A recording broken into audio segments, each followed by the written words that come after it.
to another Archeryshack Shop Talk. We are live. Let us get our stuff brought up real quick here. We got a list of questions people sent in. Let me get it percolating here. Oh, we got something going wild here. Y'all doing all right tonight? Partaine's gonna be mad at us. Why? I gotta disconnect so I can get it to pull up on the phone. Oops. Ha, I got it. We got a few people joining.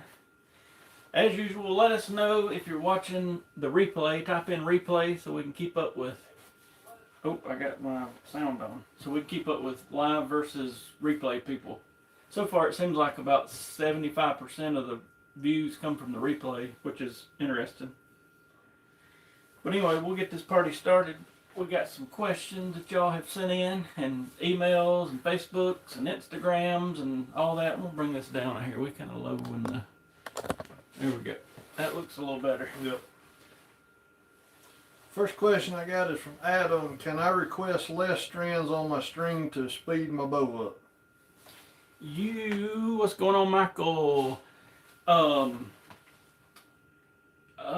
Yes and no. Like, we can take out, like maybe two, it's according to the material we're using, but like 2 strands, maybe 4, maybe.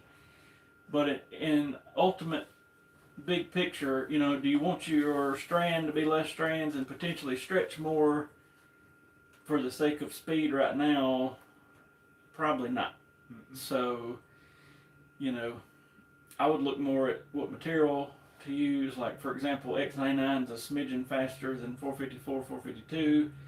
And back in the day, people were even using 452 cables and 8125 strings because you got a little bit more speed. But I wouldn't take strands out for speed because then you generally got to have a bigger center serving, which is going to add more weight and slow it down a hair. Mm-hmm. And it's just you're losing stability of the string, so I'm not a fan. Yeah, me neither. But if you tell us to do it, we can usually take 2 to 4 out according to the material. Yep.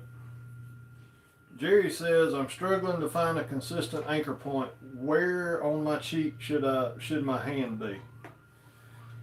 Everybody's a little different, Jerry. I go to the bottom of my jaw right here. Back, bottom of my jaw. I know some people are up closer to their ear. Did he say wrist strap or handheld? He didn't say. Handheld's a little different. Mm-hmm. Somebody wanted me to actually make a video on that. What's going on, Brad? And I will. But yeah, for me, wrist strap, I'm in the back of my jaw, same spot. Mm-hmm. Some people are bottom of the ear. Some people are somewhere on their cheek. You just got to find a spot. For me, I got a little indention of a thing right here at the back of my jaw and that bone, and that's what I hit. But everybody's a little different. Hey, Muddy Ducks. And if you're struggling to find that consistent anchor, maybe try a nose button. I don't know if I'd go kisser because a lot of people had a guy in earlier today he said he got in an argument with a guy about a kisser button, about using it, not using it, and I told him, I was like, well, you can actually put too much facial pressure on the kisser button and get some weird air flight. But, just something like a nose button or even a kisser button to help find that consistent anchor point. Chad asked, what veins do we recommend for hunting? I've about just gave in and mostly have went with blazers just because that's all everybody asks for here in the shop. Mm-hmm. But if I wasn't going to go blazers are great, but if I wasn't going to go blazer, if you stick to the same family of the boning products, I do like the X veins, and they got a couple different lengths. I like Flex Fletch products. Mm-hmm. A lot of we've done AAE last year and the year before was kind of popular. I hadn't had too many people ask about them this year, but they make a lot of good stuff. It's just preference, really. Do you want to go longer and lower profile, or taller and shorter? But overall, the blazers have done fine. Mm-hmm. Let's see. Tim says, I unscrewed my limb bolts too far. My bow came apart and even damaged the sheetrock in my house. How do I fix the bow? Hopefully you're okay, Tim. He didn't say what bow it was. we would have to know a little bit of information. What bow is it, and et cetera, et cetera. There's a few bows out there that you don't have to have a press. Well, I guess he probably don't have that if it came apart. Yeah. So you just need to pretty much go to a shop, let them put it back together, and hope the limbs and the cams and all that didn't get hurt. But you know, there's some bows you can only back out 3 turns. There's other bows you can back out till the string relaxes. There's some bows that are 10, 13, 7. You just need to know what. I've witnessed that happen one time. It was back in like 2002. PSCs at the time, you could back out 4 turns, and we backed it out 4 turns, and a guy was like, man, I just want to go about 1 more turn. I think I'd be better. And that 1 more turn, or turn and a half, or whatever it was he did, it got him in some trouble, and the limb flew off, and it was quite violent. So yeah. Darren says, I bought a diamond bow from Cabela's a few weeks ago. Yesterday, when shooting, my peak came out of the string and looks like it damaged it. Do you think this is a warranty claim?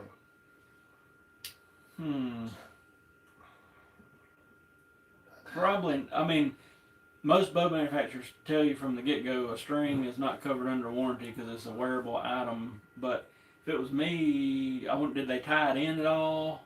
If they didn't tie it in, I'd just go back to Cabela's and say, listen, this thing flew out. I got a damaged strand. What are we going to do here? You know, if it's brand new pretty much, they'll probably swap you out, I would think. Yeah. My guess is either they didn't tie it in or they didn't tie around it, and that's what caused your problem. Matt asks, what broadheads are we testing this week? I think we're going to test what TJ's going to try, the Slick Trick Raptor Trick. We got a couple packs left. As long as we still got a pack or 2 Saturday, we'll probably pull one of them off the shelf and test it. And then that'll be our first 6 broadheads. So the next week we'll probably do like a big overview of kind of here's how things ranked. Still impressed by that DRT. And then the next week we'll start over, and on the next 6, I definitely want to do a Magnus Stinger. Definitely going to pull out some more Grim Reapers to see if we just maybe had a dud pack on that first time around. And then I don't know from there, what else did somebody, I'll have to look back. There's been so many emails and messages about we should try this, that, and other, but the broadhead tests have been quite interesting. What's going on, Richard? What up? Let's see. I want 10 more for, I don't know what he's asking here. Want 10 more from my bow. What would be smarter, adding a few pounds or reducing my air weight? So I guess he's wanting 10 more feet per second. And he said what, adding pounds or reducing air weight? Definitely don't want to start reducing air weight because you can get into some major. Well, it's either underspining your air. Well, and that could also happen increasing poundage. We really need to know more info. A lot of these questions, we need more info. So I would say just increase your poundage, but as long as that don't underspine your arrows. What's going on, Vanessa? You in trouble now, son? Probably so. I would say increase the poundage, but if it underspines the arrow, then you're just kind of, you're going to have to get more arrows that are heavier spine, but give it a few pounds and see what happens would be my... Chad said, what mechanical broadheads do we... Even though the Grim Reaper so far didn't do as expected or met some expectations on the broadhead test, I'm still confident in every one that I've got. Well, we've both shot them, yeah, and both never had trouble with them. That's what kind of that's why I want to test them again. I'm going to try probably the stainless steel version just to change it up a little bit, but I just feel like maybe we got a dud pack or something weird because they were so freaking dull that day, but we've both never had trouble with them, so that's why I'm like, I don't know. Quality control might have been having a bad day or something. Boning, everybody's behind in production, to be honest with you. We have had arrow issues, bow issues. We couldn't get a QAD rest for 2 months. Hamsky ran out. So yeah, everybody's behind. Xavier asked, the lighted Nox I tried keep going dead. Which ones do you recommend? We like Nocturnals and Glory Knocks. The original guy that invented Nocturnals started the Glory Knock. We had some issues with Glory Knocks originally. Lately, I hadn't had any issues.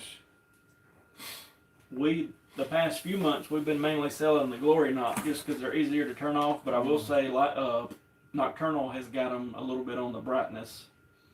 Yeah. So I would pick one of those two. Nocturnals, you got to get a little knife or a hook, some kind of tool, and turn it off and stab it to push those two connections apart. The Glory Knocks, you just hold down a button, click it on the string, click it off, whatever, and you got it turned off. But that's my two favorites. Yeah. I mean, I lean more towards Nocturnal because you get more like, Glory Knock has your standard green, blue, red. I think, do they got a pink? Yeah. But with the Nocturnals, you can get the red, green strobing, green, blue strobing. That's just something different. And I mean, but I've got both. So either one of them. Let's see here. Brad asked, why are pro shops such buttholes, for better use of words? I was practically ran out of a shop in Bowling Green today because I had bought a bow off Facebook. He loves our content and will send my bow there next time. We see it a lot from around here. Some of our local people go to a different shop, buy a used bow or buy it off of Facebook, eBay or something like that, and pretty much just get, the evil eye, pretty much degraded and everything because they didn't buy the bow from them. I didn't even hear the question. We had some jackass on here, some Chinaman. There's been a Chinaman on here commenting. I just deleted all their stuff. Gotcha. We don't need the porn website. What was the question? Why are pro shops such buttholes? I was practically ran out of a shop in Bowling Green because I had bought a bow off Facebook. Oh. Unfortunately, you may have said this. I was trying to figure out how to get this guy. A lot of them are like that. Yeah. We get a lot of calls from people all over the place and say, hey, we seen your video. Y'all seem like nice fellers. Can we just send our bow there? Mm-hmm. We got a shop about an hour from here, and pretty much if you don't walk in there with a Matthews, and particularly one you bought from them, they're not going to deal with you, you know. But I don't know why. That's like on Facebook, kind of something, and we're seeing this a lot, hearing it a lot. A lot of local shops are not wanting to help with like a heavy air build. They're pretty much, from what I've read and everything, everybody's on the, just a standard, pretty much around you 410, 420 grain air, pushing it. The hardest part with like shops on that aspect is we can't get components right now. Some of them are just straight consumer direct. The thing that gets under my skin, and I try to not, go wild with people, is people want something done like our season opened Wednesday, and people were showing up Tuesday and Tuesday night wanting it done right now. My bow, my string broke last year. I need a string on it right now, and then you tell them it's going to be a couple weeks, and when somebody treats me like however some of them treated us this week, I'm probably going to return the favor. You know what I mean? But other than that, we don't. And I'm not saying that, I'm not saying nothing on you, Brad. I don't know if this is the same Brad that's watching. I have no clue. We've had people come in and pretty much be like, we're nice as we can be, but then all of a sudden you get kind of smart because we're 4.5, 5 weeks out, been that way for the last month, and they get smart. Well, that's not a good way of going about it. And we still try to be nice. We don't, it's just. One time TJ threw his hat and the red beard fierce dragon came out. I just turned my head. He shot a fella. But the reason we sent showed up today in Arizona, so that's good. You'll like that bow. Mm-hmm. Somebody had said we should do more used bow videos. We don't take in a bunch of used bows just because we don't want to fool with them, but we accumulate a few over this time of the year, so that's how we ended up with those. And it was crazy because I made that video and like TJ sold them all about 30 minutes after we opened that day. But yeah, if we get more used bows, I'll make some videos and stuff. And usually, if somebody does absolutely have to trade in something, we try to keep it at a Matthews, something we know that'll resell. You know what I mean? A Matthews or maybe a Hoyt, something like that. Let's see. Yeah, the DRT video was crazy. Yeah, it was. What grain do we recommend for chipmunks? I mean, are we Alvin? I mean, I wouldn't shoot Alvin. 100 grain. Oh, mate. Let's see. Bart says, I want to shoot a tack event next year. Give me feedback on my setup and any recommended changes. He's got a Matthews Halon 32, Whisker Biscuit 3-pin sword sight, Carbon Express Maxima Reds at 287 feet per second, and he's just running a 6-inch front bar.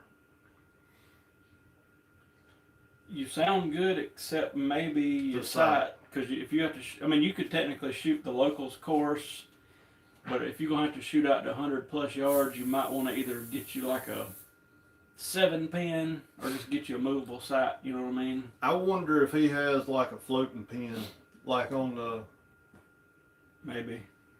If you have a floater, just, be sure that you can, if you plan on shooting out at the 100-yard targets or whatnot. But most of them, even on those longer ranges, you can walk up to where you feel comfortable and shoot. So, yeah. That'd be the only thing I would suggest if that sight's doesn't have where you can float like the bottom pin, kind of like a single pin. Yeah. That'd be the only thing I would say. But everything else sounds good.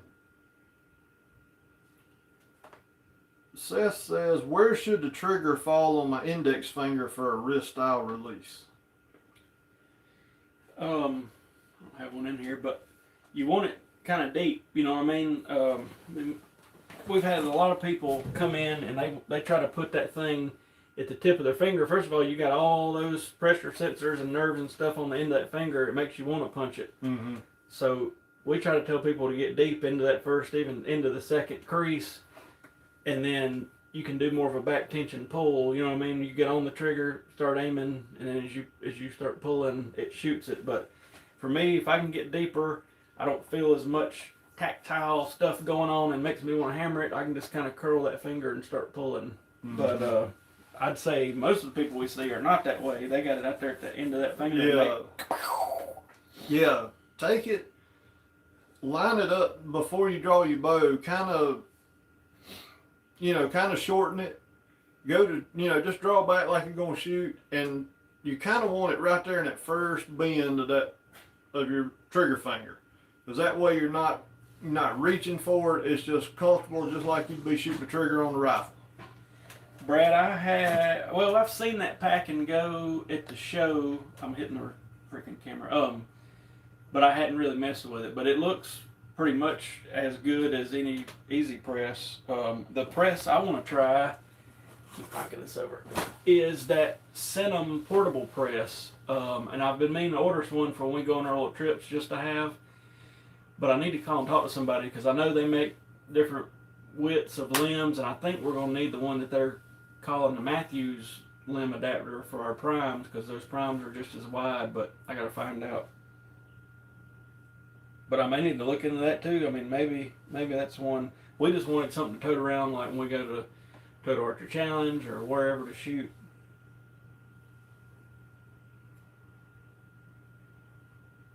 Humminbird. The 6.5s have been great. The only problem, we're having a problem getting them right now. I think we might have one pack left and they're completely out of stock. Hopefully, fingers crossed, within the next month we'll get another shipment of them. And usually we do have, everything you need to fletch them. Just shoot us a message or call us or whatever you need to do. We could according to what route you wanted to go, set you up with like a, I don't know if you've got a fletching jig. If you don't, we can set you up with like an easy fletcher and some blazer vanes and some arrows and all that, but we don't have any more arrows at this second of those. Let's see.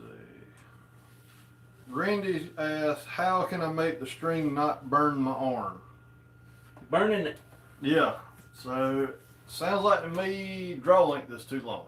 Draw length and or a grip problem. Yeah. I've had a few people get way too far in on that grip and it'll tear that arm up, but more times than that it's the draw length. So we would have to look at it and see you shooting or something, but yeah, shorten that joker down. And then the last one I've got is Travis asked, have y'all tried shooting with no peep? I did a long time ago and it worked, but for me it got a little tricky shooting out of a tree stand. I found I had a harder time, even with a semi-consistent anchor point. It seemed like it was just wasn't getting consistent, and like as my angle changed, a lot of stuff changed. That's why I got back away from it. When I did it, I was shooting, what was that rifle sight? The Intimidator. It looked just like iron sights on a rifle, and it worked. It just wasn't. That's like when I tried the hindsight years ago. It worked, but at 40 yards, you know, instead of my group being whatever it is, it was almost 2 or 3 times that size. Because with it being that close, you can have some play and not be able to tell it versus the peep being way back here and you know having a little more little room. But yeah, holler at us tomorrow. I think the little easy Fletcher, which is made for like blazer vanes, I think it sells for about $55. Is that right? I think so. 50, 55 bucks, and then actually I think they might have went up a little bit more. They might be almost 60 now. Somewhere in that price range. Yeah. I'll have to go look, but we could get you one of them and just send you a bag of random blazers to play with and that sort of thing. But yeah, that would be a good one to start with. Or if you wanted to go with more of a clamp style Bitzenberger, they're a little more expensive. I think they're around $100. I don't have one of those here to sell, but we could still go that route. But yeah, that's why he got it, just to be mobile. Talking about that bow press. Okay. That's what we've been talking about for years. Is Which bow we've press never is had the pack and go whatever last chance. We've never had a bow problem at any of these shoots, but we've seen a lot of people that have, and we could potentially. Well, we want it for us, but if somebody else had a problem and we had it there, we could help them out. But we've been to multiple shoots and people's either dry fired, had something derail, not with it in our group, but that we've been within sight distance of. But anyway. But yeah, that's